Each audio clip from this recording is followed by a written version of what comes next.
with a famous word that Kenyans now have come to associate with Kimewaramba.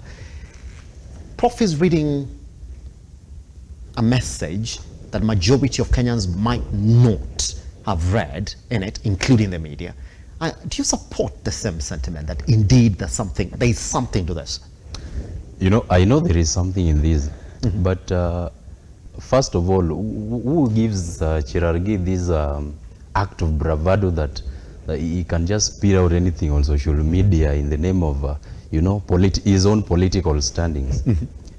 You see, people like Cherarkey, those are like bloggers in Kenya Kwanza government. When you look at, they've been talking about these things continuously. These are things that we've been hearing. They are not new things to us. Cherarkey has been talking about these things ever since the group of Malala. They have turned into bloggers. The question that we are supposed to put here is this: how do a country, a developing country like Kenya, yes, Kenya is known, come from election to political battles, and it is being led by the president? You know, there is no need for us to come here and start talking about things that do not exist. These are things that are there. The president is supposed to be a unifying icon in the society. Yes.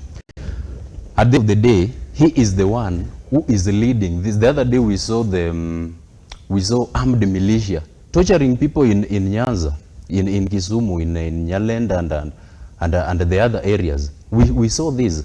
These are things that we are not just being told, we are seeing them. And it has reached a point whereby you've heard Prof saying that there are some points that the media is not capturing very well. You get this? Yes. So I'm not surprised when Cherarkey is talking about, number one, he's not even understanding what he's saying.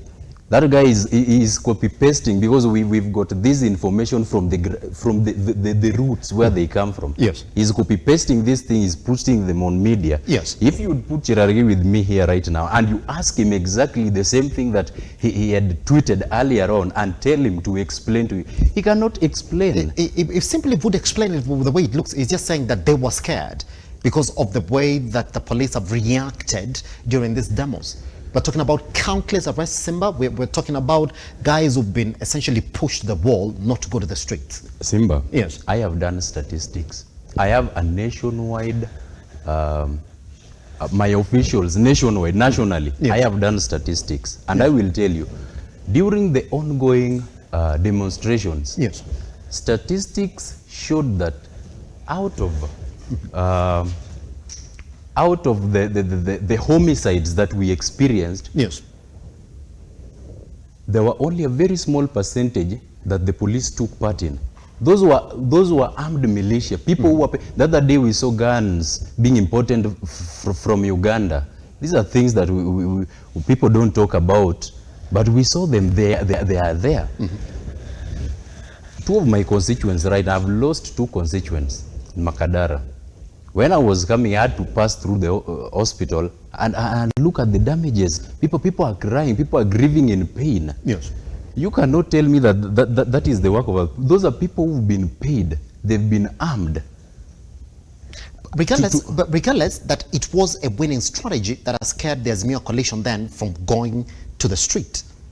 Would you say that Cherarkey is right to say, well, if you look at the way that we reacted in the demonstrations, Raila Amolo Odinga and his group have essentially failed to go to the street? Prof, just before I bring in John, look at his point. He's saying that they were scared. If you look at the messaging for President Ruto, he's saying, I do not want demos in this country.